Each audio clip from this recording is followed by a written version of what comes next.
All right, and we're live. What is up? 45th installment of the Unplugged Alpha. Cool announcement. I got Dr. Peter McCullough on for Playing to Win on Wednesday. So keep an eye open for that. That'll be a fun one. All right, we're talking about some Lost Boys unplugging. I got a whole bunch of questions that came in off the community tab the other day when I just asked the question, what do you guys want to see some more content on? So I thought I would go through a bunch of those and then do some Q&A with you guys. We got Jenna's name mentioned in the chat. We'll deal with that later when we get to the Q&A. Maybe we'll get Moff on with me, and I know we had a conversation with her on stereo and afterwards, but we'll fill you in what's going on with the me and my girlfriends need help situation. All right, let's get started with this. Actually, I need a solid from you guys. I got locked out of my Instagram about a week ago. I don't know why. I just opened up the app one day and it said, oh, we need to verify your phone number and email address. And I gave them that, and then I got locked out of the account. So haven't been able to get back in. So I set up a brand new one. I think I'm going to, for the most part, just kind of use it just for personal posts and less business related, because it seems somewhat sensitive to that. So it's a brand new one. It's only got 5 posts. Just go to the_unplugged_alpha. You'll see more personal posts in there, and less of the other stuff that I used to run before, which may be associated to why I got locked out. I don't know. Yeah, here I put a little banner ticker here just so it's on the bottom. I'll run that for a bit. I know it's a little bit annoying, but suck it up. All right. Let's see what we got here. Okay, we got some interesting questions here that piled up, and just throw them up over here. There's a thing. Boom. So, you know what's interesting? So they just had another federal vote in Parliament today here in Canada, and Canada's still one of the few places in the world where you can't travel federally through an airport unless you have proof of vaccination. So they cast another vote today, and they said, you know, should we let people travel or not? And of course, our socialist liberal government is preventing people from traveling still. So they voted against lifting the travel mandates, even though it's lifted pretty much everywhere else in the world. They also had another vote, apparently on handguns, which is hilarious, because our Justine Trudeau loves using crisis to strip away more freedoms and rights of the people that are law-abiding citizens. I mean, there's never a legal handgun used in a crime here. It's always an illegally acquired one. So I'm not sure why he's going after the lawfully, you know, like the demographic that's basically following the rules. But apparently handguns are now a big issue in Canada. And I'm not sure if it entirely means that you're losing them or you won't be able to buy new ones. It seems like there's a lot of people that have them, so they'll be grandfathered in. But when I took the gun course, I don't know when it was, like 15, 20 years ago, I took it mostly to get a shotgun so I could do skeet and trap shooting, because I enjoy that way more than playing golf. So I started there, and then of course they offer you the handgun course while you're doing the long rifle, which is called a possession and acquisition license, and they have restricted and non-restricted. So non-restricted is long guns like shotguns, and then restricted is anything with a short barrel, so that would be a handgun.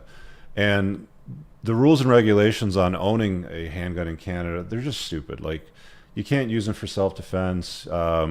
You can only transport it in your vehicle when you're going to and from the range. I mean, those were the rules when I was looking at it like 15, 20 years ago. I'm not sure how much they've changed. Like, the storing sequence is even more harsh than storing a long gun, which is pretty, you know, significant to begin with. Like, I have American friends, I walk into their house and there's like a stack of handguns sitting on their table, and they're just like, whatever, it's no big deal. Anyway, so that's what's going on here in Canada. And the reason why I mentioned that is somebody here, Daniel, said, I would love to see an Unplugged Alpha on global reconnaissance. Where would you want to live in the future? How young men can escape Canada / the West? What places you would recommend? I'm curious to know what your predictions are for Canada over the next 5 to 10 years. Best case, middle case, and worst case.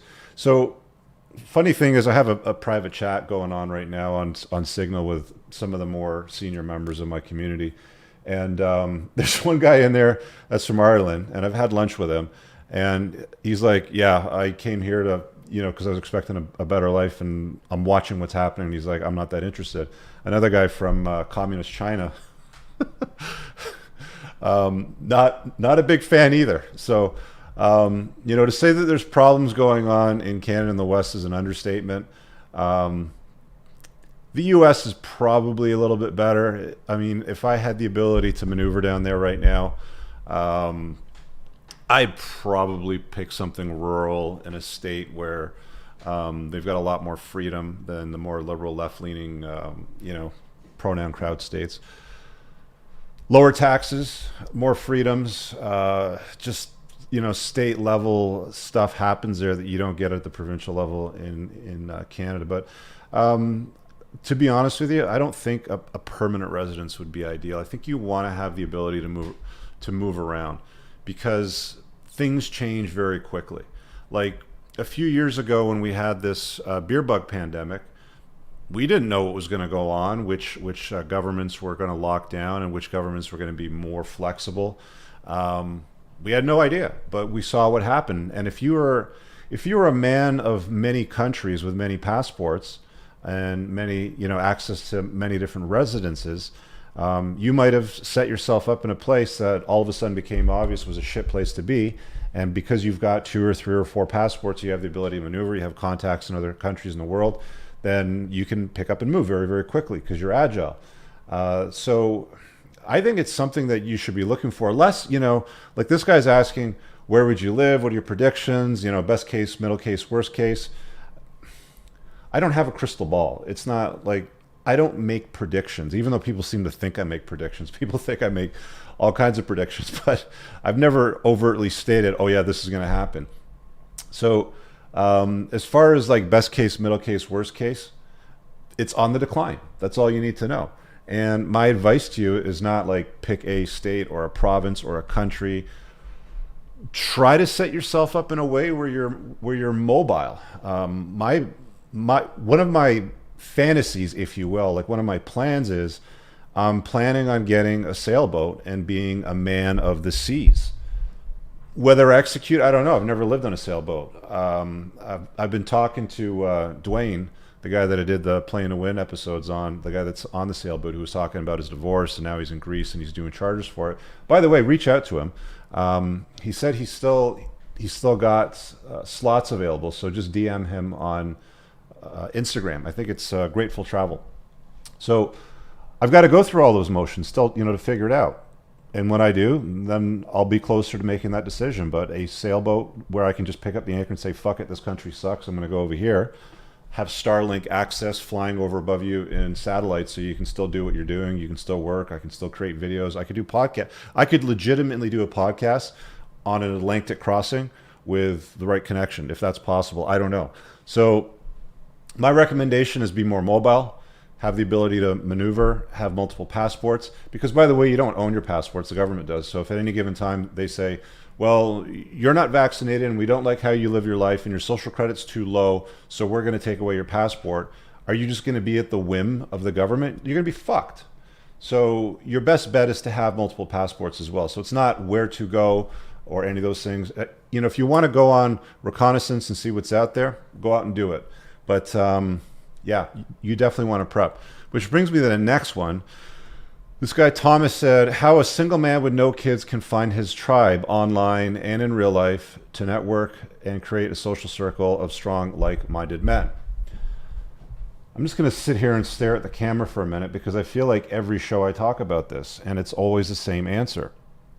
I think even Charles replied to this guy and said, yo, dude, it's right here. entrepreneursincars.com/community. There's 2 tiers. Just go to the page and check it out, and all the information's there. If you're serious about finding a like-minded tribe of men online and in real life and creating a social circle of strong, like-minded men, I'm just doing this in quotations because this is what you write. That's what we do. So, make the leap and hop on in. There's an application process for the 1%. The 10% you can just go straight into. And we're graduating people up to the next tier, right? So, if you make under $100,000 a year, hop into the 10%. If you make over 100,000, you can hop into the 1%. Just get in there and do the work. Don't expect a free ride. Don't expect people to hand you free shit. You'll be held accountable. You'll be called out on shit. But that's what we do. We're not here for fun and games. Yeah, community. Moff says it all the time, man. Okay, what do we got here? James says, talk about an overview on why society has given up freedom for the illusion of safety. Because people want free shit. You can't have free shit without giving up freedom. It's just the way that it works. So what does the state do? What does the government do? It says, here, you can have this for free. You can have this for free, but you have to take our jab when we tell you to. But we're going to give you money and it has to be spent on whatever, right? You're going to see central bank digital currencies being programmable money by the government telling you, if you're asking for free shit, how and what you can spend it on and possibly when you need to spend it. You might only have access to that money for 15 days for it to get pumped into the economy. I was talking about this with George Gammon the other day on my Play and Win podcast. You should go check it out. It was an awesome talk. I'm going to have him on again in the future. But that's what people vote for. And, when in doubt, when we talk about women too, it's like, don't listen to what they say. Oh, I just want a nice guy I can cry on his shoulder and he's got to be sturdy and reliable. And, she'll go off and bang Chad Thundercock because he's the exciting guy. So you watch what they do. You don't listen to what anybody says. The same thing, with people's voting patterns. Watch what people vote for. The government that you get is the government that you deserve. If the vast majority of the population wants free shit and they vote for a big ass incompetent government that, hands out free shit at the expense of your freedom, then just take a look around at your neighbors and your peers, right? Okay, let's keep going down a few more of these. How your family influences the way and how you deal. I don't know what that question means. Try to be clear when you ask these questions on the community tab, guys. Oh, here's a good one. Talking about education, university, self-development, etc. So I did a video the other day. I think it was the last one that I released, in fact, where it's for 20-year-old guys that are going to university, college, any kind of post-secondary where they might be studying for something in a co-ed environment, let's say, where there's men and women in the environment.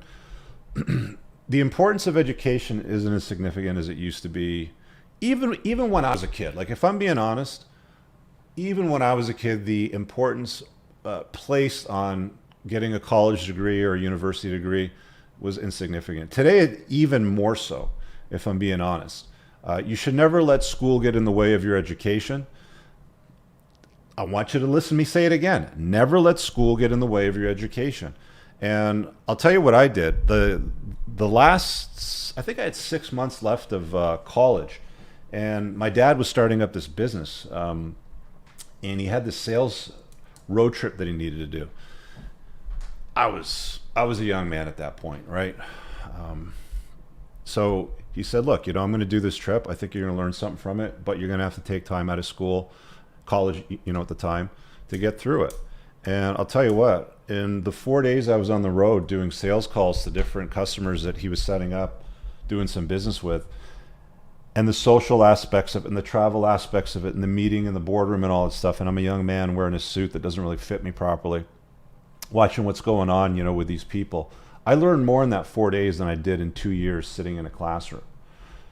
And that's even worse today, because not only do you generally not need to go to post-secondary for anything, unless you're going to be a doctor, lawyer, accountant, surgeon, like anything that requires a professional designation, piece of paper, fancy foil on it with little letters after your name framed in mahogany. It goes on the wall and it tells people that you're important. If you don't need one of those, I wouldn't recommend going to any kind of post-secondary, because not only do you, is it a waste of time and money, and not only the debt part of it, because you're probably not going to have the money from your family or a grant, but also the element of the toxic environment that it actually is today, right? Because it's been overrun by toxic feminists, if we're being honest.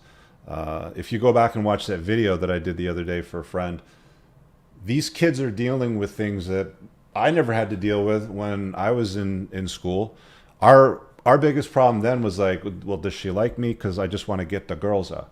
And today it's like, well, that is a problem for them. And then it's like, if they make contact and something happens, or there's intimacy, or there's interest, these girls can file Me Too's. It's just believe all women. There's no evidence that's required. At first, you're guilty until proven innocent. And I've seen lots of kids thrown out of school, unable to complete their degree, had their degree stripped of them, unable to complete any of the mandatory testing that's required to complete, all because of a point and sputter from even a girl that had been ghosted by a guy. For example, he just didn't like her and didn't want to see her again, saw what she was made of, and she made up a Me Too allegation sort of thing. So I've seen these things happen. And I don't think that the importance of education exists today anymore. I've been saying this for years, actually. I've made several videos talking about this, whether it was in podcast form or I was being interviewed by somebody. I've talked about this many times. Look, I got to show you this one. Oh, I can put these up on the screen while I'm at it here. So check out this guy's handle. This one over here says, it's got a picture of Fat Derek, and it says, "Less dates, more on my plates." Anyway, that's a channel that I've watched. I didn't realize there was parody accounts out there commenting on my shit. Your take on the dating world in its present state versus the past, as well as how it is in different countries. Where do I move if I don't want to settle for having a family with a 304? I think the where do I move part is a moot question, right? Like, go to where you're treated best. And as I stated earlier, be maneuverable. If where you're at doesn't work out for you anymore, can you pick up and move and go somewhere else? I don't think that people are setting up lives and worlds today like my great grandparents did, where they would just buy a plot of land, farm it, get some small livestock or a little bit of livestock, and then live in the village on a few acres of land. Married to your the first girl that ever touched your pee-pee until kingdom come, because that's just the way that things have pretty much always worked back then. The present state today is very much different. So the where do I move part, I don't do the where do I move. I don't prescribe locations. You guys are grown-ass adults. You can figure it out for yourself. But maneuverability and picking a place that you treated best. But more importantly, are you well sorted? Because I'll tell you something. I've talked to a lot of guys privately that do the where do I move sort of thing, and they think they're Sigma males or some shit like that, like some outlier that's like a special kind of alpha, but they're really just beta males. And moving somewhere, if your belief system is already broken, means that all you're doing is you're moving from an environment that's potentially more hostile, still being a plugged-in beta, to an environment that's potentially less hostile towards men and fathers. But you get my point, right? It's the whole unplugging thing. If you haven't read my book, get it. Read the Unplugged Alpha. It's available on Amazon. It's what we do. So there's that. Guy asking about red pill and marriage. I would follow it with Rhinestone. He's good with the LTR stuff. He's been with his chick for ages. World government being openly announced. The World Economic Forum. He wants me to talk about that a bit. I don't know. What do you guys really want to hear about the World Economic Forum? That is some messed up shit. George Gammon's been talking about it. I've mentioned it a few times. I did one long form cast on it. That's a 3-hour show, man. On that alone, it's something that you're not going to be able to control, if we're being honest, because the collaborative effect of, I think he said there's something like 194. There's 194 countries that are members of the WHO. I don't know what the membership is of the WEF, but these meetings are happening, and they're drawing in all the leaders of the big countries, billionaires, lots of influential people. So you're you're going to have to be prepared to deal with your own perimeter, if I can put it that way. Assemble the people that you love and trust, draw a perimeter around them, and work with them, hold them accountable, protect them. because the globalists want to pull that perimeter away from you. You know, they want you in on their plan. And it's coming. I've talked about a bunch of stuff. We'll talk about it more in another show, but yeah, there's not much that you're going to be able to do. Again, be able to maneuver, have multiple passports. That would be ideal. Can you do a video on why women leave good men? Why it's mainly women who are settled with a house, kids, and a good husband decide to leave it all and act like teenagers again, go from their 40s to a teenager. So it's a good point, right? There's several movies that have been made for women. You could call them divorce porn, where it's like basically it encourages women to leave good marriages, to go be on their own and chase their dream because the grass is greener on the other side of the fence. And they legitimately think that they'll do better. But what most of them find out, and when I say most, I'm going to say probably a good 80% of them, that the grass is not, unless it's really, really bad. But generally speaking, for most of them that leave good guys, they find the grass is not generally better on the other side, and they end up having regret and remorse about it. And it's why we have such high levels of antidepressants, you know, prescribed to women over 40. I think the rate is something like 5 times higher than what men get scripted antidepressants. Alcoholism, they love their wine nights with their girls, that's for sure. And then all they got to do is get those like boxes printed where it's got like eat, love, pray on it, like with big handwriting, and they have that shit all over the wall. You guys have seen this stuff, but it could be for a number of reasons. One of the things that pops up over and over again is that these chicks are getting married at like 20, 23, something like that, maybe too young. They get their kids out of the way. They're 38, 39 years old, you know, like 20 years later, something like that. The kids are pretty much out of the house, or maybe they got 1 or 2 left in the house, something like that.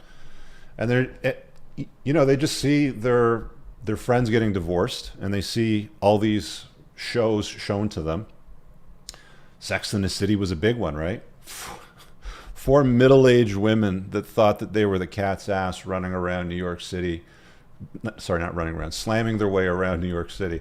You've seen it 100 times, and there's nothing that you can do about it. Women leave marriages 8 out of 10 times. So whenever there's a divorce, it's the chick leaving the dude.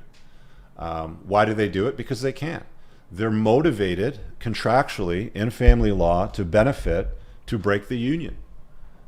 If you married a guy that's competent and making money, even if he's a dork, if he's a total beta, if he's making $250,000, $300,000, $500,000 a year, making bank, and she's not happy in the marriage, and she can take half his shit, and she's also paid handsomely monthly, and she's also got child support if they got kids together. Very, very well looked after women, in fact. You go to the gym and you see them there during the day in their 40s, and they show up in a Range Rover. They got all the work done, but they're old. Like, guys don't look at them the same way that they look at a chick that's 20 years younger. They just don't.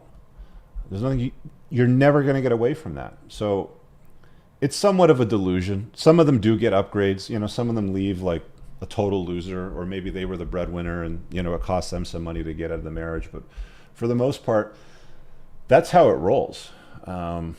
It's a fact of reality, man. That's why when guys are like, I would like to get married. Okay, well, do you know what can potentially happen if you try to untie that knot? Why don't before you go and decide like, oh, I want to go get married, why don't you go sit in family court for an afternoon? Just take an afternoon off, pack yourself a few snacks, go down to the family courtroom and just sit at the back row and just watch how guys get treated through the system before you go running out there, marching into the slaughterhouse with your eyes closed. At least march into it, with your eyes wide open, and move to a state that's friendlier to fathers. I had a cast done at the start of the year. I can't remember which episode on the Unplugged Alpha, but go back to January. And there was a guy on that was an expert on defining which states are friendlier towards fathers. Texas, Arizona, Tennessee, Florida. I think Tennessee was the top one, where basically it's default 50-50. But if you're going to get married, you need to plan for stuff like that, especially if you live in the U.S. I mean, why would you live in a state that's going to bend you over and destroy your life when you can probably drive 5 hours away to another state, probably get a lower tax rate, more freedoms, and a friendlier environment for dads? You get my point anyway. Let's grab the super chat real quick. A friend of mine had a girlfriend that tried to seduce me, and when I said no to her, she told him that I was trying to seduce her, and the dude tried to invade my house and kill me with a knife. Yeah. Well, I'm sorry to hear that, my friend, but women lie. Hoes lie, man. 304s just do that. It's not my fault. Tiago did it. That's not true. And of course, you know, the boyfriend will go chasing you down.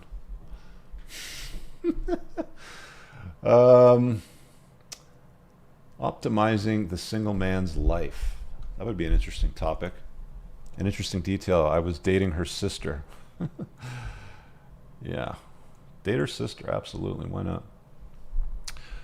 Optimize bachelor lifestyle. How to optimize your diet, workouts, finances, self-care. There's a lot going on in there, guys. There's a lot to unpack. That's another 3-hour show right there. You know something?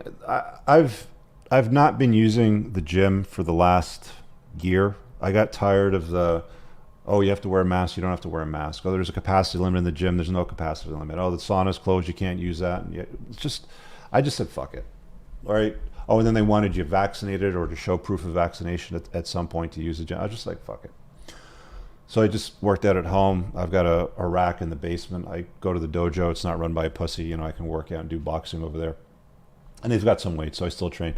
Now I'm back because everything's lifted except for travel outside of Canada. But what I've noticed is a lot of guys are asking me questions about self-care. This dude over here says life changes after getting in shape. This other guy over here wants to know about workouts and finances. So I have some good news for you. I'm going through a little bit of a physical change myself. You probably don't notice it watching the shows, but I'm getting leaned out. I've got a trainer that I'm doing a Zoom on tomorrow, I think, who I'll probably have on an episode in the future. But he's the kind of guy that essentially says I can get you 3 years worth of results in about 3 months. And there's a few athletes that I've come across that have recommended him. So I'm going to check it out. But yeah, I'm just going to lean out a little bit.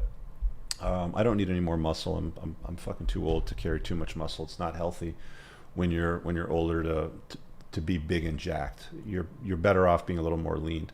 But people at the gym, so you know, back to that point, I get guys that walk up to me and they're like, "You look like Zeus," like, you know, or another guy when I was just chilling in the sauna. You know, those two, they were younger. I thought they were in their 30s, but they were younger. They were like 22, and they're like asking, "How do you stay so jacked? How are you in shape? You know, how do you manage this, that, and that?" And they're asking these questions, and it's like, it's not complicated, man. It's like, move more, eat better, pick up heavy shit, put it down. Now, do you want to tweak that and like, you know, get to the top 1%? There's guys that you can hire that can do stuff like that for you. But what works for me is not necessarily going to work for you. I think it's incredibly important to understand that, like, even as you get older, because in my 20s, I had the worst diet was in my 20s. I would go to the gym, smash back a protein shake, probably come home and eat a bag of Crispers, beans or something like that, smoke a Fat J, like just munch on stuff, like bad diet, bad habits. But now in my late 40s, I've got a meal plan that comes every week. So they bring food, it's pre-packaged, it's pre-portioned. I'll show you guys some pictures on Instagram if you want me to post them there. Again, you got to follow me, of course, _unplugged_alpha. Follow that account. But I'll post some stories and I'll show you like the meal plans that I got coming through. And they actually taste really good and they're not that expensive. About $11 or so for like a properly portioned meal. It's not organic. I haven't found a place that does organic yet. But whatever, like I'll eat it. It's better than being sloppy with my eating agenda. When I'm by myself, I'm not the best eater. When the girlfriend's over cooking, best eater. Very, very good food, and it's very tasty, right? Again, it's why I tell you guys, you know, if you're going to deal with a chick, find one that's got culinary skills, right? Most of these chicks today, they don't even know how to cook. They burn toast. or they have to like YouTube how to make mac and cheese. I'm not eating that shit. You get my point though, but as you get older, your diet becomes more and more important, far more important than what it did when you were younger. And then you got to deal with your sleep issues, because as your ass gets older, every guy that I know that's over 35, 45 or so, they start having sleep issues. They can't sleep through the night. They wake up in the middle of the night. When you get older and you've dealt with a whole bunch of shit, heartbreak, betrayal by women and friends, potential divorce, that's a lot of stress. Kids that don't fucking sleep at night. Your sleep patterns get messed up, and it's a lot harder to do it, the older that you get. So what I got to do is going to be very different from what you got to do if you're a totally different age, or you have a totally different lifestyle than I do. But all these things matter. Anyway, I'll talk more about stuff like that in the future. I've got the supplement line. I'm using all the stuff in the supplement line. I'll probably do another show in the future, sort of like ranking it all, because there's new amino acid flavors. We got a new protein line coming out. There's a new supplement that's basically proven to boost testosterone. It's not even associated with anything else on the market, but that's coming out, and it's as good as the current T booster that we've got in the lineup. Anyway, so all of those things kind of like mashed together. I'll dedicate a separate episode to the self-care and the stuff like that. Anyway, where are we at? 8:37. Let me get this super chat here, and I'll drop the lines, and I'll do a few more calls after that. Wish I read your red flags chapter 4 years ago. Got out of a relationship with jealousy issues. Turns out she was doing stuff behind my back. Yeah, these insecure, and I'll put the ticker down on the bottom. So if you haven't gotten, you don't even need to buy the book, damn it. Just get the red flag chapter, okay? The red flag chapter is right there. You can get it for free just by opting into my email list. And you can go to that right now, or if you're listening on a podcast, it's entrepreneursInCars.com/red-flags. If you're watching this on the YouTubes anywhere, it's pinned in the top comment. Again, you don't even need to get the book to get the red flag chapter, but get the book too, because it covers everything else in far more detail. But that's totally free just to get that. So let me grab the link here. Stop sharing that. Invite, copy to clipboard. All right, let's give you guys a link. Ma, if you could hop in first, let's talk about the update with Jenna and her friends. Join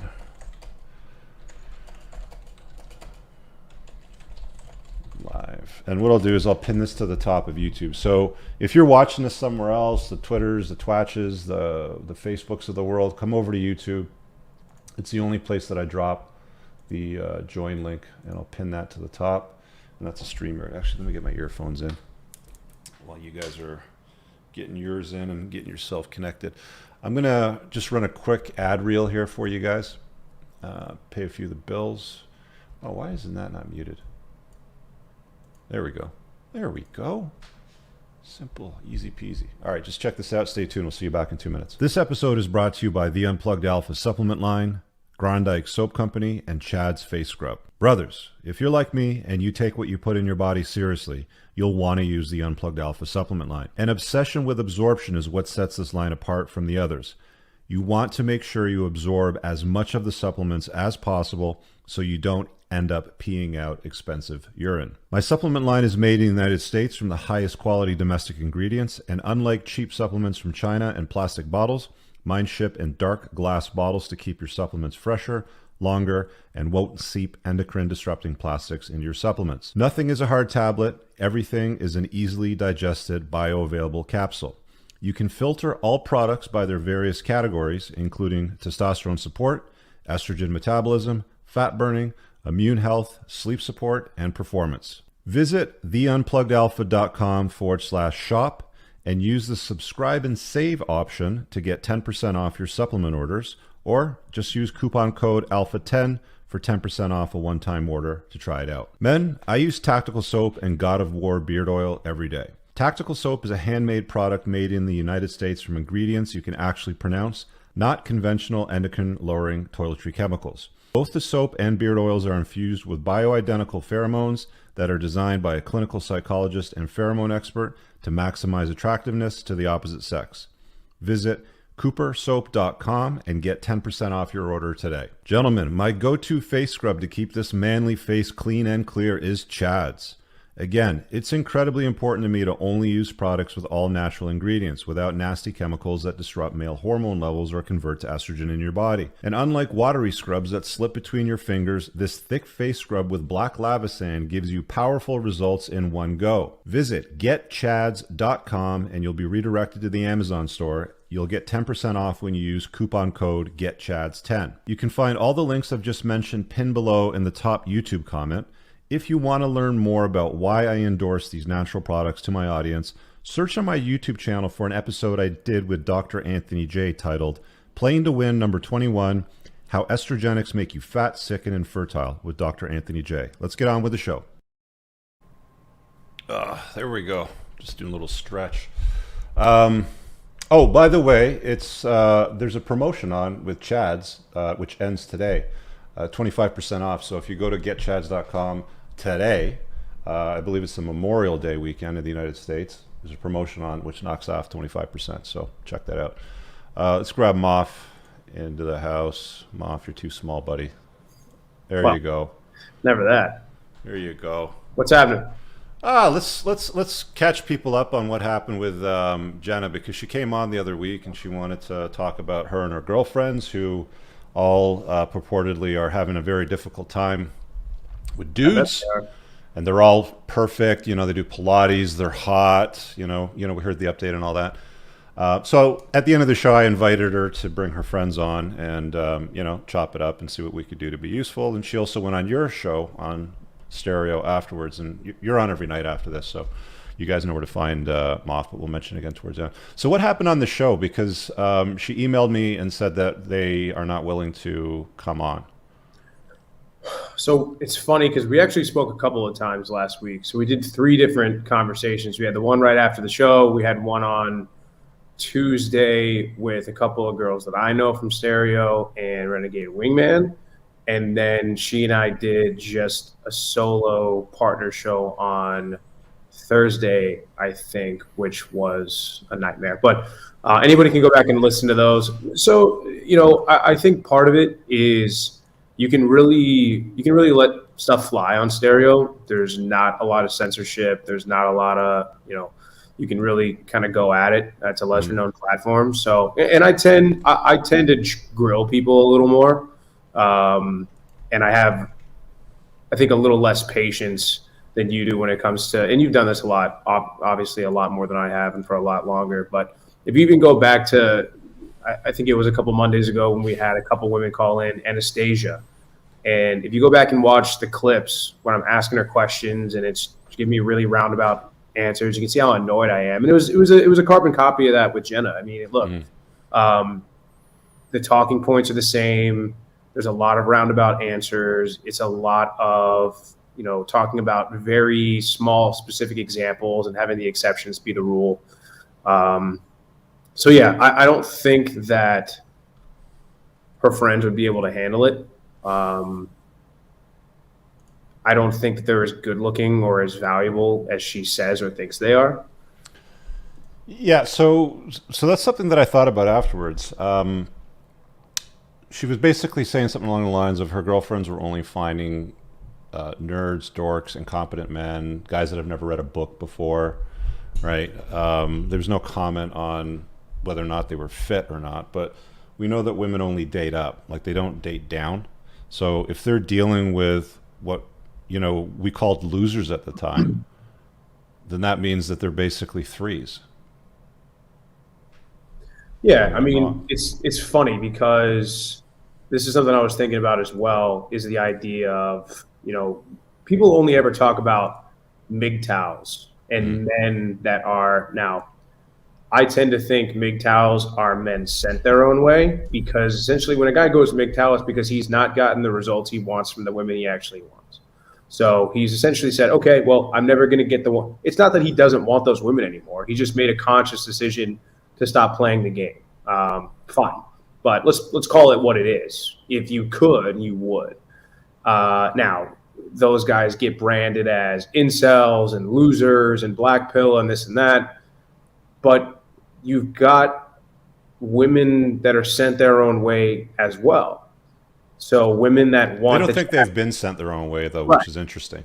And that was one of her main points. It was, well, you know, a lot of girls that I know are perfectly fine staying at home with their dogs and their boxed wine and their Netflix because they'd rather do that than date losers. It's like, well, it doesn't mean they're happy, right? She kept saying things like, "Oh, women are happy to do that now." Like, no, they're not. They just see that as a better alternative for now. I mean, Well, let's if see. well, if all these women are so happy, then why are women prescribed antidepressants at a rate 5 times higher than men over the age of 40? Or why are they just so mad? Why are you mad about the dating pool being scarce if you're happier by yourself? Right. So, I mean, you wouldn't be complaining and bitching about the lack of available men and lack of good men if you really were stoked to be at home with your dog and your boxed wine. Right. But mainstream media, in the gynocentric social order that we live in, say, good for you, you're a strong, independent woman, you don't need any man, when in reality, they want that man who doesn't want them. Mm-hmm. So, I mean, nothing new. You've seen any kind of conversation with a woman on these kind of platforms. You've seen them all. The most frustrating thing was, you know, somebody coming in and saying 2 + 2 = 5. Okay, do we all agree? Okay, great. Now that we all agree, let's move on to this. And I have to say, no. 2 + 2 = 4, not 5. And then she would throw a fit and say, oh, you bring that up all the time, or you always say that. We know when women are complaining about men not stepping up or men being players and men banging around other women. And again, we know that only the top 20% of men are doing that because they can, but we also know that most men are invisible to women. So I had to constantly step in and correct her and say, look, you're not talking about the majority of men. You're talking about the minority of men. And that would piss her off and frustrate her and say, oh, you bring that up every time. It's like, yes, because I'm not going to let you make an argument when the premise is 2 + 2 = 5. It's just not how these things work. Oh my goodness. Hey guys. God. Hey Jenna. Hey. This is going to go viral now. No. I'm not here to argue. I just wanted to say I think everybody should just kind of listen to the conversations that we were having. I think everyone will I think what you're saying is an oversimplification. So, for example, you said that I said that women are happy sitting at home, just drinking their boxed wine. And at one point in the conversation, I told you, women, if you have to accept that, you know, if you in this lifetime are not going to find the partner that you want, you have to accept that you're going to have to deal with what comes with being an autonomous being, which is sometimes you're going to like being single, sometimes you're going to hate it, sometimes you're going to be sitting on your couch with that wine and wish that you had someone there. But if you find that the marketplace is not giving you what you want, you guys are already discussing going to other countries, then you're going to have to deal with what comes with not going with available options. So that is what I was saying. Yeah, you didn't say that at all, though. Yeah, I did. You can go back and listen to any of the conversations, and you didn't say that. So this is the first time you're saying. Yes, I did. Yes, I did. I quite literally, at one point in the conversation, Moth said that you're going to have to deal with being an autonomous. Moth, the other thing you're leaving out of this conversation is the last time Moth and I spoke, he got upset because he was basically being gangbanged by people in the audience sending in voice notes saying that you know what's understood what I'm saying, you know what's going on, and he stormed off, went into his own room, and then started having a conversation, an hour-long conversation about what we were discussing, and apparently he was heated. So okay. So if you guys want to catch up on that drama, you're going to have to go to Stereo and check out the conversations for yourself. Jenna, why can't we get your girlfriends to come on the show? What are they afraid of? So basically, they're afraid of... Like, I'm not going to kiss their ass, but I'm a nice guy, right? Like, I'm not going to lie to them. Richard, you know what? To be quite honest, I was expecting the same kind of conversation that I had with you.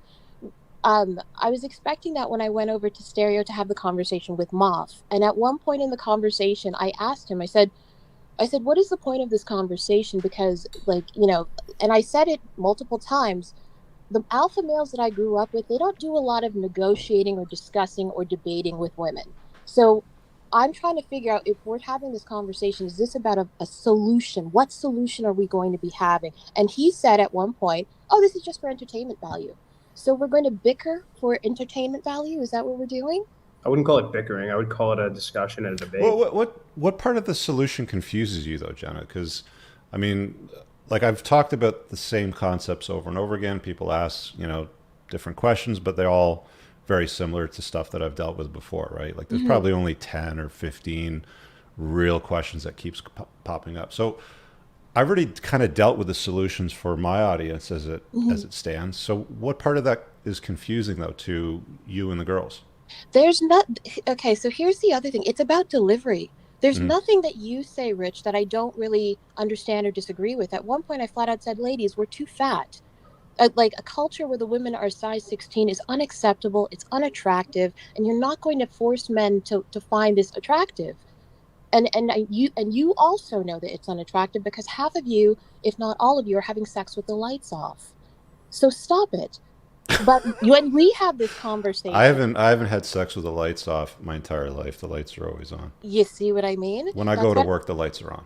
Right. But you see what happens when you take care of yourself? You tend to have a little more pride in yourself. And also you tend to have firmer boundaries. So Right. So when you're talking to the ladies and you say, ladies, you need to lose the weight, like, what do you mean? Like you're talking to the people, like the women watching my show? Are you talking about your girlfriends? Like, what are we talking about here? yes. So another thing, so about my girlfriends, like it's a mixed bag, right? And also as you like, I wouldn't say that I have a massive group of friends. I have a lot of acquaintances and then I have a few friends. Within my friend group, I have a couple of women who are just drop dead gorgeous.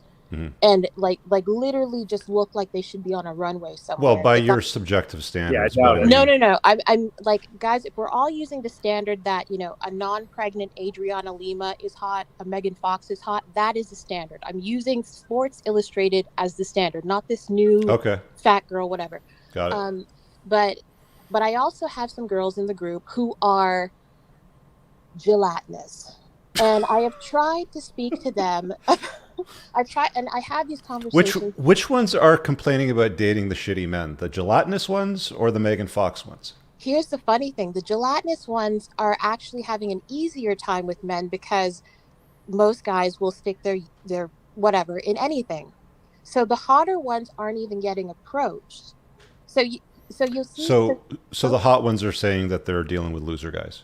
Yes. So even when they kind of lower their standard, for example, like one of them, she makes over 6 figures. So, and here's the other thing when people say this, right? Okay.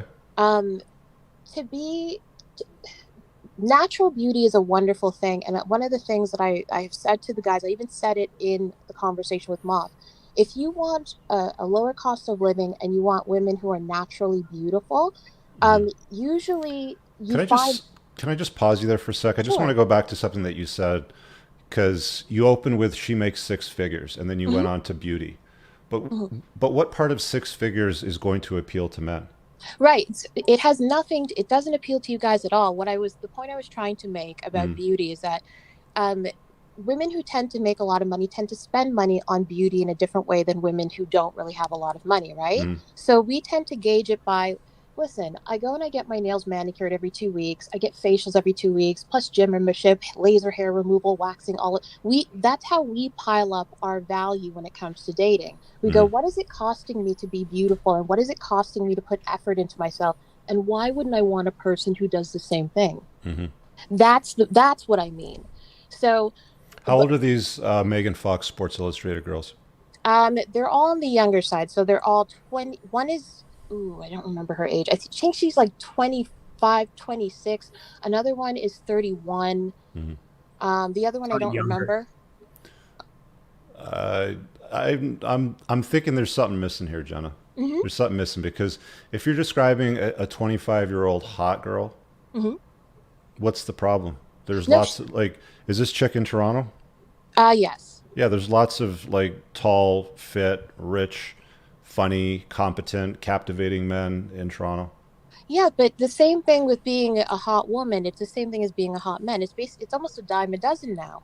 There's so many like, to be a beautiful woman almost doesn't mean anything anymore, because are they reasonable women though? Like, are they fun to be around, or are they like yappy, annoying ones? With the exception of one of them, because I don't hang out with her that much because she's a buzzkill. The rest of them are actually kind of fun. Okay. Gotcha. Well, I would love to have that conversation. I mean, you know what blows me away? I've been doing this show for, I don't know, like 45 episodes on this one, plus the 104 episodes on the Before the Train Wreck. I rarely get women that call in. I get women that watch the show, but I rarely get women that call in. And then you get other series shows like Kevin Samuels almost exclusively only talk to women. That was a rule. Yeah. You only let women call in. Oh, Yeah. Well, if I made that a rule, the show would only be like 40 minutes long because I'd get no call-ins because women don't want to talk to me.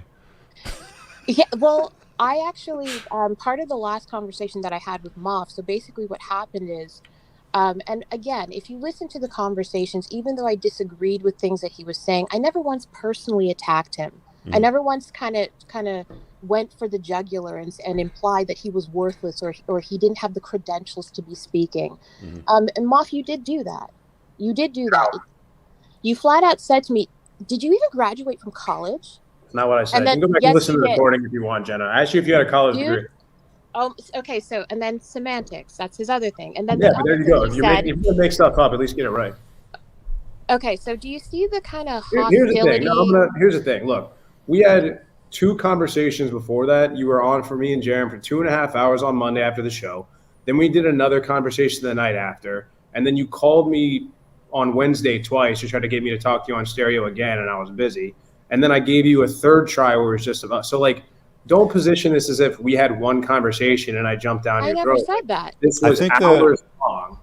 I think that one of the problems that you're going to struggle with, Jenna, is that the angle that you generally come at talking about the sexes and relationships and the advice that you want to give men comes from your experience working on the phone.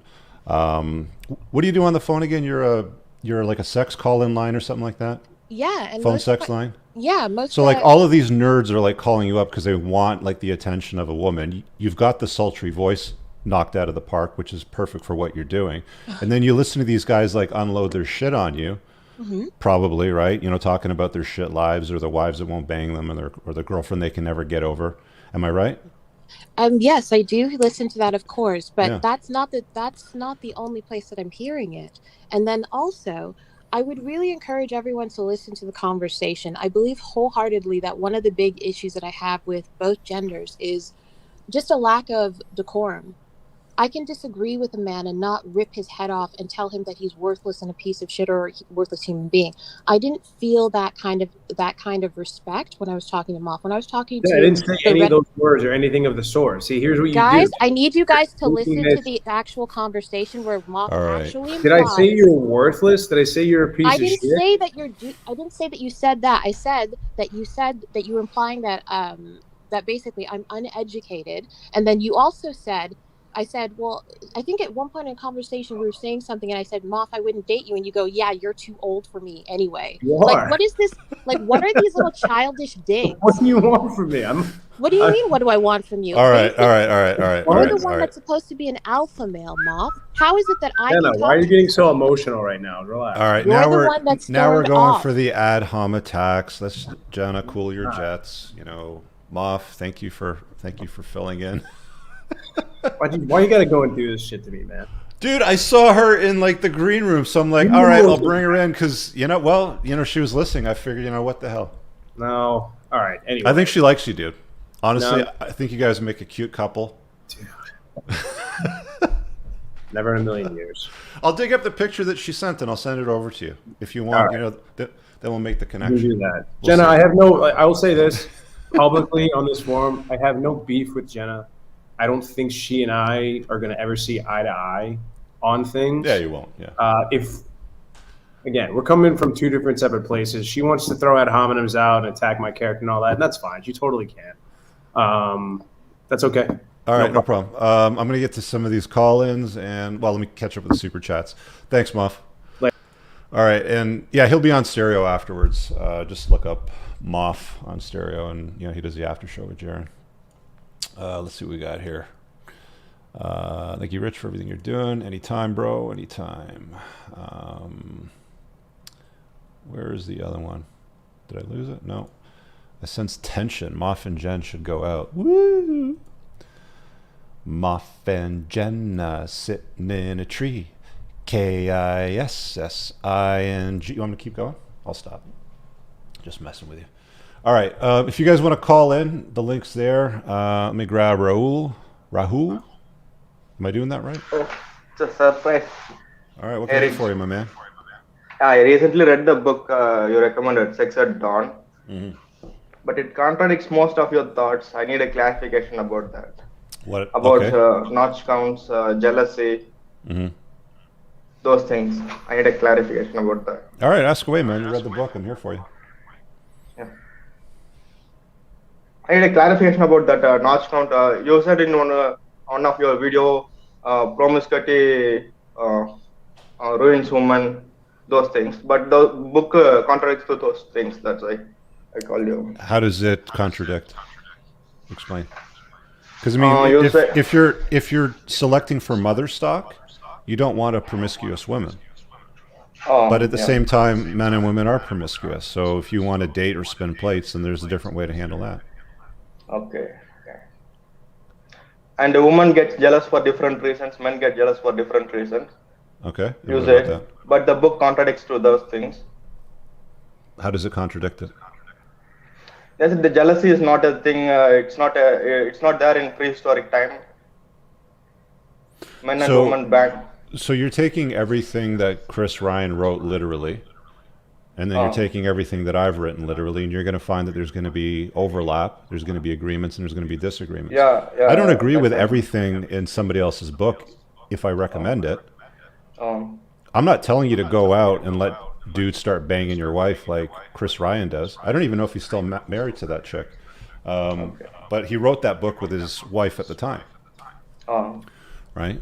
So at what point do I tell you to go out and let other dudes bang your wife? In fact, I explicitly state in my book that those types of relationships are stupid. yeah. Right? Yeah, I need a clarification about that because that mostly contradicts to most of your thoughts. That's why I need a clarification. Yeah, if you take everything and then compare them side by side, you'll find contradictions. But remember, when I say read a book, I'm saying read it for clarity and for contrast. I'm not saying because I agree with everything that's in it. Okay. All right? Thanks, man. All right, let's go to... We got a super here. Jenna's got the hots from off. Well, I guess you guys will have to find out when they run the after show on stereo. Maybe they'll have another hot and steamy moment together. The link to join in and call in, guys, if you have a question you want to ask, it's dropped in the YouTube chat. And I believe I pinned it up to the top. Yeah. So here's my take on the whole, like, women's perspective on men's problems and what should be done to solve them. Men like solving problems, of course. Men are very different from women in that regard anyway.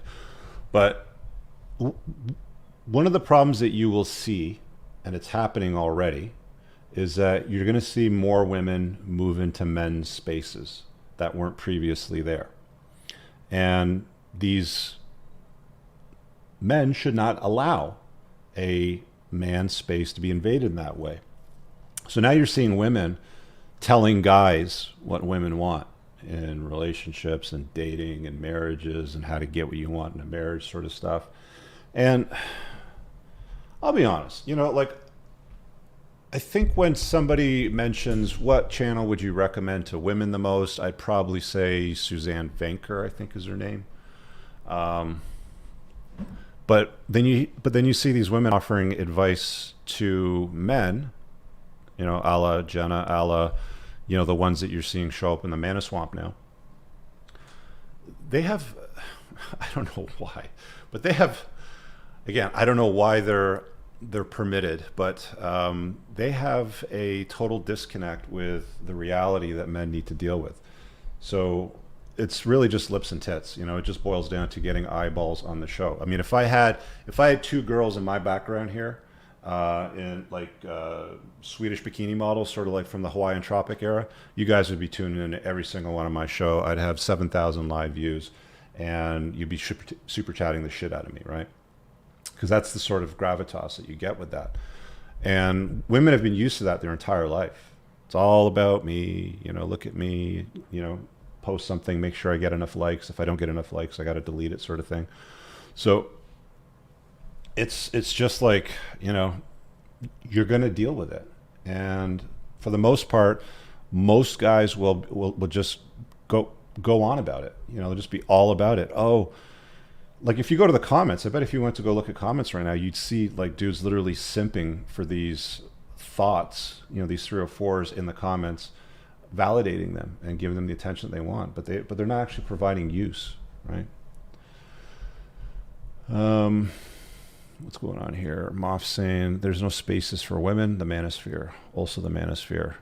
Here's a bunch of women. Manoswamp. Women are infiltrating men's spaces, also manosphere. Here's a bunch of women running our channels. Yeah.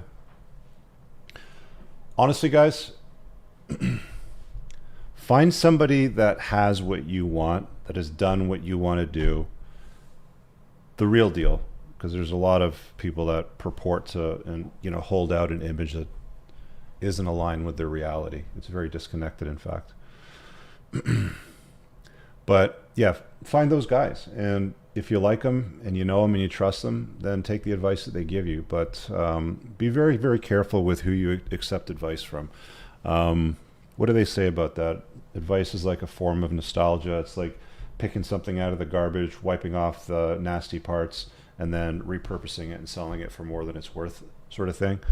So just be patient with it, basically, is, you know, what it's all about. Again, guys, if you want to hop in and ask a question, the link is pinned up at the top. It's just that StreamYard link. Make sure you got a good connection. Call-ins are welcome to everyone. Young, old, man, woman, bring it. It's like, you know, especially these folks that are all in the comments like, you should be saying this. I have a better solution than you. Blah, blah, blah, blah. Well, hi, just press the link and come on in and let's find out what it is, right? Let's do it. We got Marco here. Let's see what he's got for us. What's up, buddy? Hey, Rich. I honestly just kind of hopped on right now, so I was a little bit unprepared. But I sent you a chat earlier regarding one of my ex-girlfriends who had the jealousy issues. I was like, okay, I wish I read your the red flag chapter. Yeah, okay. The red flags chapter. Yeah, that was you. So I kind of wanted you to go in depth a little bit more about about that particular red flag with jealousy. Why some women are so jealous in particular? Yeah, that's a good question. I've thought about that a lot because I find that men are generally more jealous than women, but for very different reasons. Like, men are jealous, like we care if another dude goes anywhere near our girl's vagina. That's our biggest concern. If she's getting the groceries or picking up your dry cleaning and she gets cold approached by some guy that's memorized some lines that like spits them up and tries to get her number and she just keeps moving along, you don't care. But with women, they're more interested in your protection, right? Because if they didn't have it, it would have spelled certain death for them, you know, 500,000 years ago, right? They needed the provisioning, the protection, the resources, the competency skills of men. So they've been conditioned over the years really just not to care that much if you bang another chick. But the first thing she's going to want to know is, did you love her? Did you take her on dates? Where did you take her? Did you take her to the place that we go to? Sort of thing, right? Whereas, you know, if it was a guy, he'd be like, well, you banged? How many times did you bang? Did you come when you bang? Did you do this? You know, like it's a very, very different conversation. So when it comes to jealousy for women, she's concerned about what's going on with your attention, your money, your resources, and if another chick is going to steal them from her or take that or a portion of that away from her or her kids, right? Because again, like the whole point we're here is to have babies, right? Men scatter seed, you know, women select the best guy, men compete, women choose, you know, blah, blah, blah. So if she would have had a couple of your kids, she needed to make sure that you're not giving your attention and resources to Becky, right? So that's why they get upset. And you know, the jealousy is just based around her not feeling that confident about herself. I think there's a lot of societal, you know, conditioning too, because women routinely look the other way when guys cheat. Routinely. You know, if they're a high value guy, Again, there's It was so strange in my situation though, because explain there it. Yeah. was, there was a moment where I kind of expressed to her, I desired to kind of have an open relationship. That's just something that that came up, and Yeah. I felt like She said that, or you said that? I said that particularly. Okay. All right. So you brought it on the table.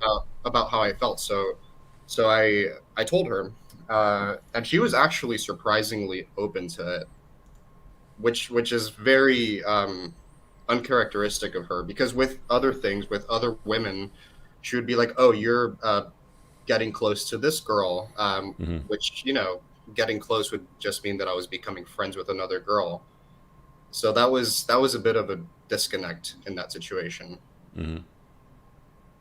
And like, did you ever get to exercise that interest in yours? Or did you guys break up before that?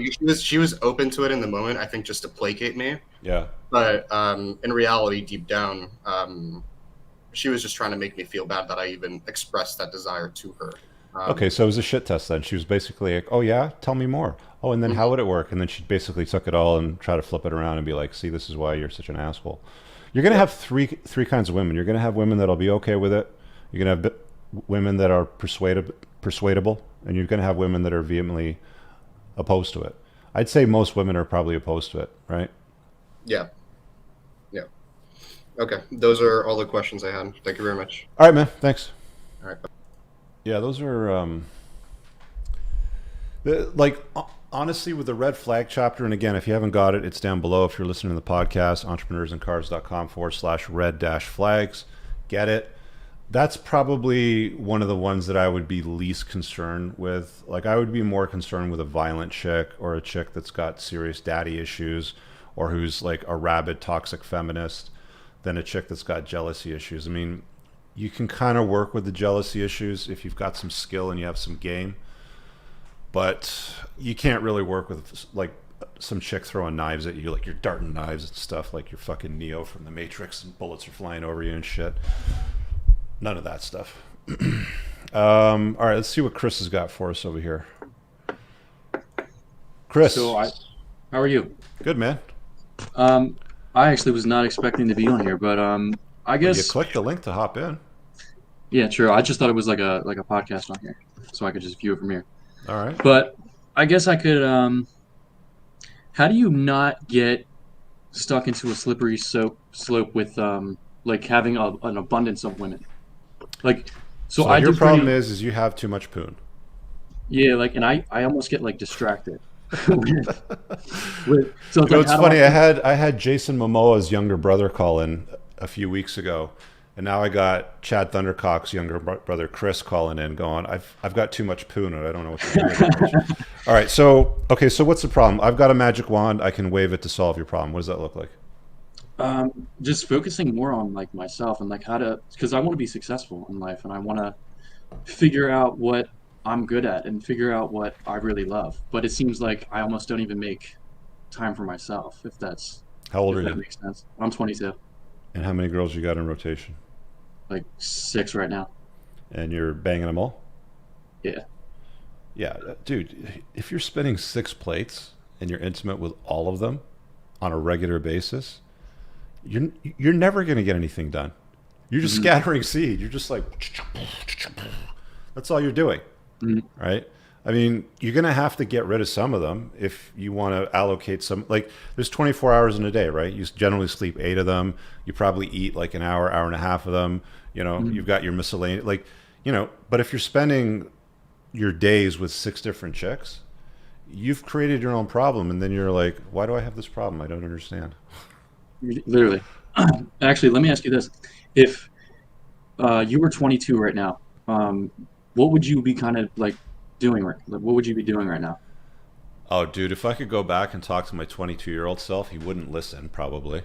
But True. If he would listen, or at least, you know, give me his ear for a few minutes, I would tell him, look, you know, time flies really fast. Like, before you know it, like, I think back to when I was 22, hanging out with my boys at, you know, 2:30 in the morning, racing on the sport bikes, you know, just till all hours of the nights, you know, ditching cops, just being like, young men.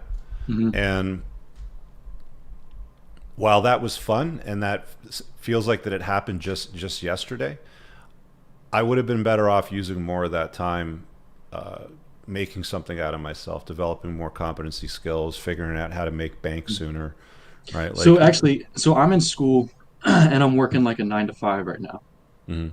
But I also feel like I'm not doing enough, if that makes sense. What's 9 to 5? What are you doing?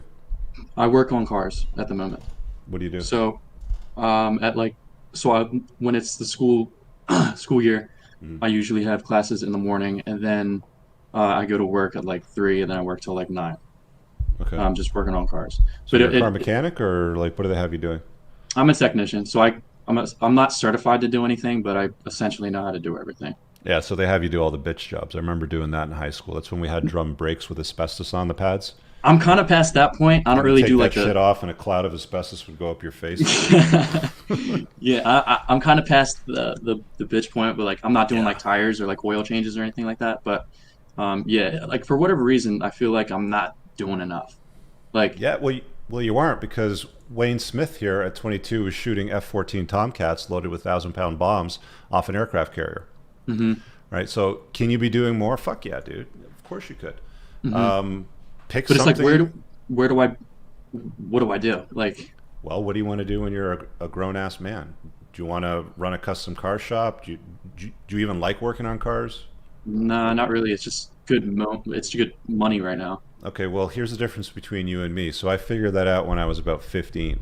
I remember I used to have to walk and then take the bus. It took me like an hour each way to get to the shop that agreed to do like I think it was called co-op at the time, where you'd get like 3 hours placement, and he would get like the free labor. So I would do the oil changes, I would clean the shop, I would do the drum brake cleanups, the spark plug changes and shit like that. And it's like I figured out at like 15, I'm like, fuck this, I'm not doing this for the rest of my life. I like cars. I love cars. I still love cars. I mean, fuck, the cover photo is my R8. I've got a McLaren. I'm looking at motorcycles again. Like, I'm doing stupid things with like, high-powered vehicles. So, but I don't need to suck in all the toxic chemicals and, expose myself to get electrocuted on a battery because I lean on it the wrong way, or fucking, Right. Sucking in nasty shit, when I could just make money and enjoy, the byproduct, which is, the actual drive. Mhm. Right. So, I mean, like, you have to get serious about figuring out what it is that you want to do with your life. And if you're 22 and all you're doing is banging chicks, you're probably at some point going to knock one or two of them up, and you're going to end up being, in a situation that could be very problematic for you. So it's like, make sure you don't get a disease, make sure you don't knock anybody up, and get yourself, sorted on a proper path that's aligned with what you want to do when you grow up. Right. Mhm. Do you want to run a business? Do you want to get a degree and become a doctor, a lawyer, a surgeon, something like that? Because, I mean, if you want to make money, which I'm assuming you do, yeah? Absolutely. It's either professional designation, lawyer, doctor, accountant, surgeon, whatever, where you can make a few $100,000 a year. I mean, you're still going to be somebody's bitch. High ticket sales. What about social media? What about it? Like, what if You want to be a I mean, social media influencer? yeah, what if I did something like that? I know Well- it sounds crazy, but like because I don't want to work for anyone, man. I don't want to be anybody's bitch. And Okay, I mean, well, you look at these influencers, and they're making like a ton of money. okay. You know that I just released a course on entrepreneurship, right? It's called the School of Entrepreneurship. I did not know. So the course is closed right now. It's going to reopen again in August. It's probably going to be more than $1,000 to get in, because I'm adding a lot more content, because I'm adding webinars now with guys that are explaining their business, how they got into it, why it's an easy, lucrative, and fun business versus hard, annoying, lame, and frustrating, and then all the details around that ecosystem. So anyway, pin below in the top comment, get on the list so that you'll be notified when that comes out. Because if you want to run your own business, like if you want to be a social media influencer, you need to get good at creating content. Like, you're a good looking guy. You're going to photograph very well. They're not going to have a hard time finding good photographs of you. But do you live a captivating life? And it's kind of it's a weird thing, because I have to use social media, but I see other people using it to like excessive extents, where it's like 3-4 times posting a day, and it's like, look at all my shit all over. Like, I get it, but you have to have money to have that shit. So most people that Exactly. you see as social media influencers with the cars and the girls and the jets and the bikinis, like the Dan Bilzerians of the world and shit like that, you're going to have done something significant before you're going to have that audience follow you. Like the only reason why people follow guys like Gianluca Vacci, you know, for example, like, you know, that guy's like a 52-year-old dude. He's got like a 21-year-old girlfriend. He just had a baby with her. He Not dances. familiar. He's a DJ. He's the Italian guy. He's the fucking entrepreneur. He looks jacked. He's covered in tattoos. That guy.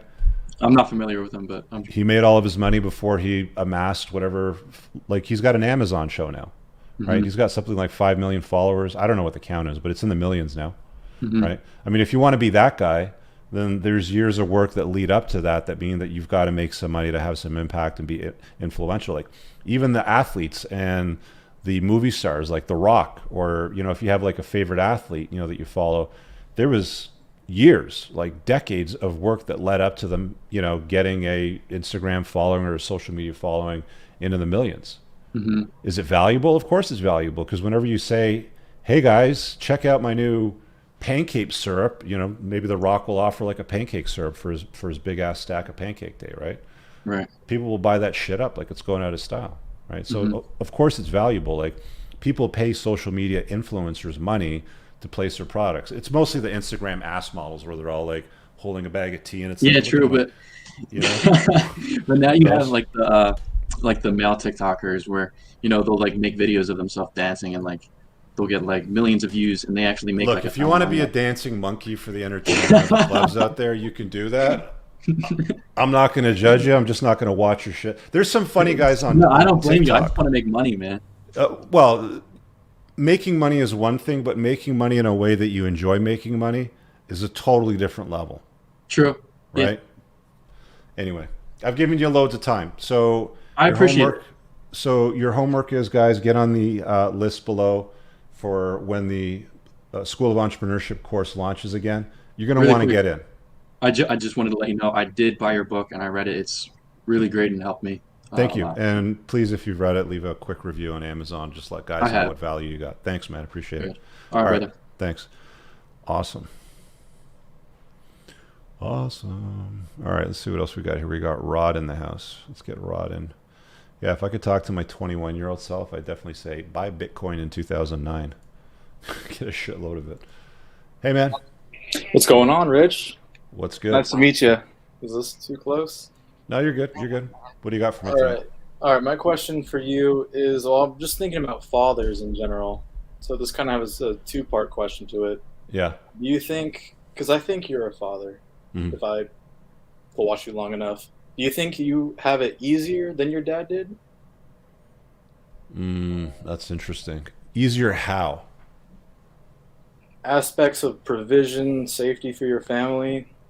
Look, I'll tell you what the problem is today is fucking screens, okay? Because kids are introduced to tablet screens, phone screens, very young now. Like, it's not that uncommon to go to a restaurant and see a family march in and they sit the 3-year-old in a booster chair and they plop an iPad in front of them with headphones, and then that babysits the kids while the parents have dinner and smash back wine, right? It's pretty common.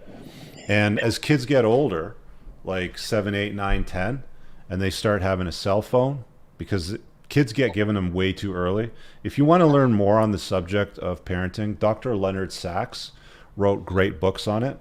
And one of the key takeaways is that women use social media and screens to get validation and attention, because we know attention is the coin of the realm in girl world, right?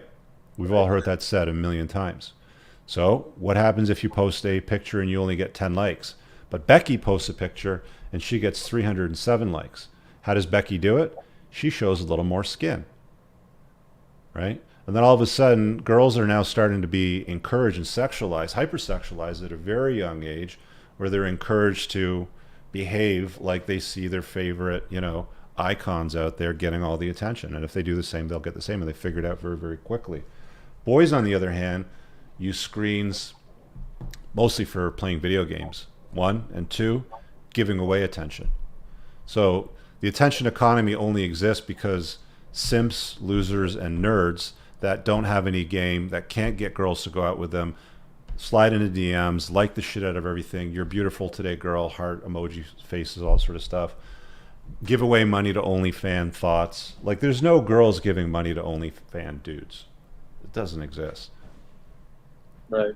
Right. So, it's a big. So, is it harder today? I would say, yeah, definitely way harder today, as a parent. Because, and it's not just that, the state has a lot more involvement in your kids' lives today. Right? Like, the curriculum that they teach the kids at school is way different than what it was when I was a kid. There was no, like, what are your pronouns, or why would you assume somebody's gender shit, coming out of the woodwork. And there's some fucking awful teachers out there today. Like they're getting exposed left, right, and center on Twitter by the libs of TikTok account. And they're losing their jobs, rightfully, because they're doing things that are outlandish to children that aren't theirs. It's like, teach fucking math, right? So you got a lot of stuff that you're going to have to contend with if you decide to be a father in today's world. That's for sure. Yeah, and I was just watching Prime Minister Trudeau announce a ban on the transfer, purchase, sale of handguns in Canada. So that's totally just the state again intervening in man's. There was a time. There was a time, and I don't know if it existed in Canada, but there was a time where they taught marksmanship in school to I think children. Should. Sounds awesome.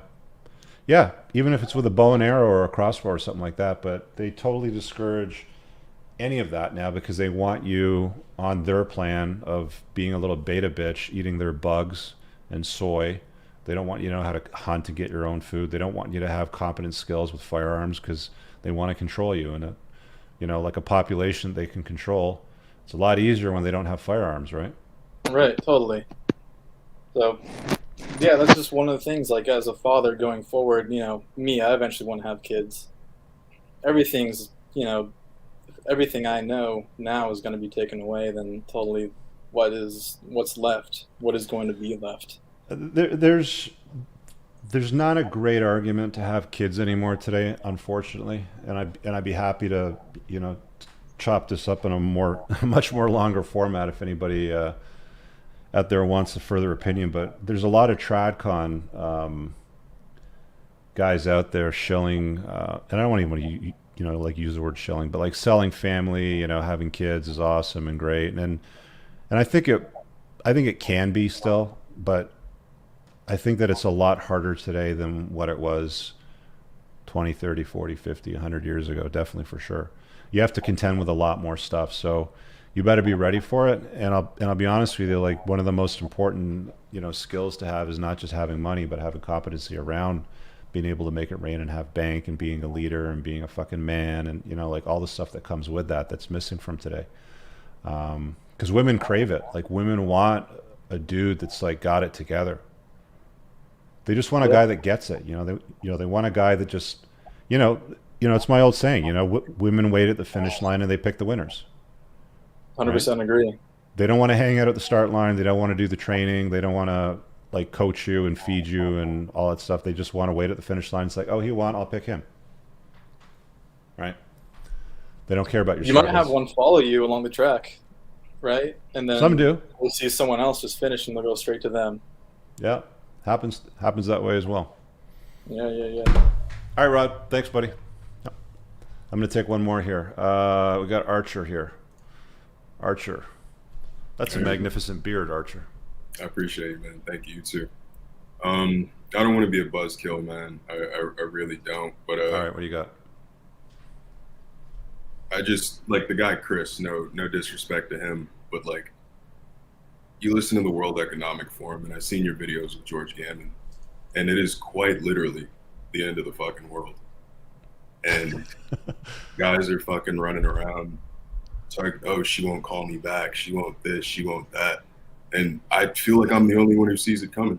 I feel like I'm the only one that's aware that there are billionaires congregating, saying we have to treat each society on Earth as if we are stakeholders. Okay, so let me ask this question, because you and I are at the same place. Right? Like, we see the code in the matrix, you see what's coming, but I'm not doom and gloom. So why are you so doom and gloom about it? You are far more prepared than that. So it's the preparation part of it that leads to the confidence. Yeah. And I'm 26. I mean, 10 years ago, I was Okay. 16 years old. 10 years ago, you were running a business, you know. Okay, so what's the plan for you then to get to that spot so that you're not doom and gloom? I have an incredible business idea that I wouldn't even say out loud on the internet. Okay. I'm just going to do my best to get somewhere approximating, you know, an Andrew Tate level or your level, or just somewhere where I can fly or escape. And it's just like, I want these guys to just to be aware of what's happening. Like they've got both hands on the rug, Mm-hmm. and they're going to yank it. They're going to yank it at any given point. Mm-hmm. Yeah, there's no question about that. I'm not arguing that, but it's like, you know, let's get you closer to the point where ZFG is given, right? Where you're like, you know what? Let Bill Gates and Klaus Schwab and all these dipshits do what they're going to do, because I can't control it anyway. So you just surrender to it. But now you've got a perimeter drawn around yourself, and you got a good tribe. You got men that you can hold accountable and that are going to hold you accountable.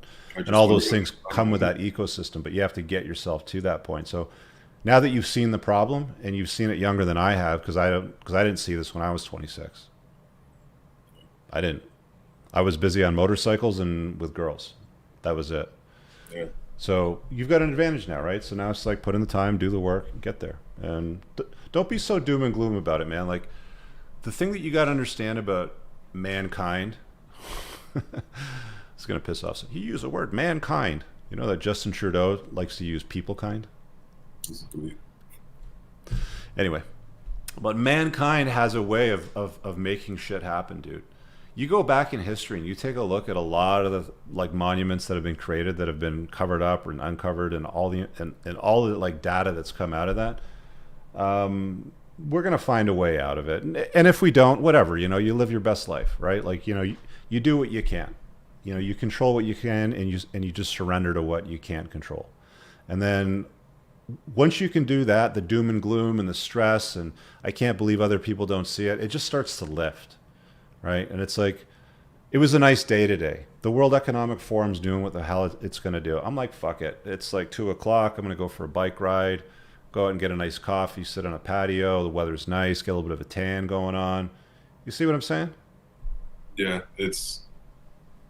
I do see what you're saying. I agree with everything you're saying, but like I said, if the shit hits the fan tomorrow, man, you can do X, Y, Z, and like a 19-year-old. Imagine being 19 and seeing what's going on, and your mom's poor, you're poor, but you can see it. Well, let's be honest. Like, most people are still plugged into the matrix, right? They don't see what's going on. They're just sleepwalking through life, and they're just trying to get that girl to, you know, give them some attention and touch his pee-pee, right? Like, that's their biggest problem. It's insane, because they're literally, like, you'll tell somebody about it, and I'm like, no, and then there's a video, we must control the means. Like, it's the dude saying it. He's a real life James Bond villain, and James Bond isn't coming. You're talking about the Noah Yuval Harari talks? Oh God, he's even worse. Klaus Schwab is just like more Bond-esque villain. But the Noah Harari guy is like, for real, like, despises the way humans operate naturally. Here, Ernesto's got a good point here. He says, you know the direction you got to head, and don't forget to enjoy life a bit. Societies go to hell all the time. Just make sure you stand far enough back from the flames.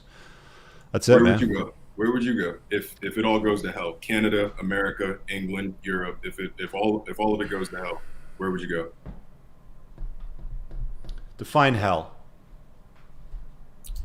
Vaccine passports, gun laws, insane. Okay, well, where do you live? You live in the States? Yeah, Texas, actually. Yeah, okay. So, I mean, if the gun laws change for you, like, you're going to be pissed. Like, we're just used to not having any gun freedoms here. Like, you can't use a firearm to protect your house. If somebody broke into the house right now, I'd be fucked. But it's why I have knives and axes and shit, like, lying around everywhere, because you can just pick up a weapon. But you can't use a firearm. You can't use a firearm here to defend yourself. So we're in like 2 totally different places, right? So if what exists as law here happened to you, you guys would lose your shit. You guys would call that going to hell. We would just call that Tuesday afternoon. But we're kind of one family, you know? And England, Canada, America, they can kind of only do the things that they can do to us, to everybody else. Because America would step in, like with the truck brigade. Mm-hmm. You know, if the Canadian government did X, Y, Z to Canada, I'm almost certain Michigan, Minnesota guys They did though. They towed their trucks. They canceled their insurance. They froze their bank accounts. Nobody came for them. People don't give a shit. I think there's a certain line you cross. Yeah, maybe to a certain point. Like if alien spaceships came in and hovered over major cities and started shooting green shit like Independence Day, that's when everybody comes together. You know, when the shit really hits the fan. But the next pandemic, stay home, take your vaccine, quarantine, wear a mask, wear 3 masks, wear gloves when you wear a mask. You know. Do you take pride in being Canadian? Because this isn't worth saying if you don't, but I really just wanted to say to a Canadian when all that was happening, like genuinely, thank you. You guys were the heroes of really Western civilization at that time. Nobody else had anything that had any backbone.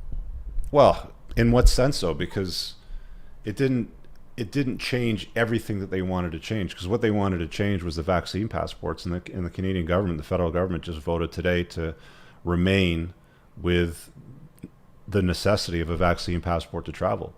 So unless you have proof of vaccination, you can't fly out of Canada or into Canada. That's insane.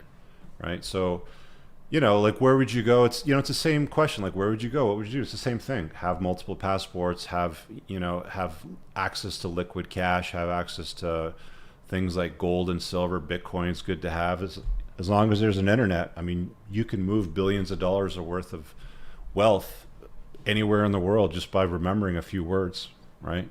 You don't even need your cold storage wallet. I mean, it helps, but you get the point, right? It's like be able to maneuver, right? Like have the multiple passports, because when a real shit hits the fan event happens, it's either everybody's going to collab together like Independence Day when they're shooting the green shit at you and everybody gets together that way, or it's going to be like chaos in a sense where it's like, you know, there's no laws, you know, and that's when you're going to want a firearm for sure.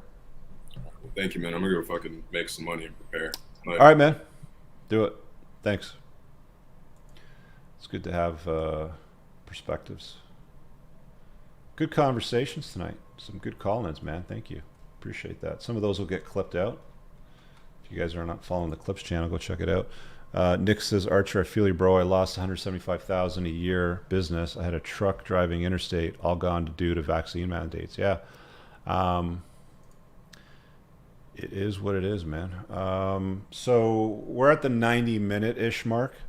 So head over to Stereo and check out what Moff and Jaren are up to. They're just going to carry on the conversation. Some call-in elements as well. Just go to the Stereo app and search for Moff, M-O-F-F.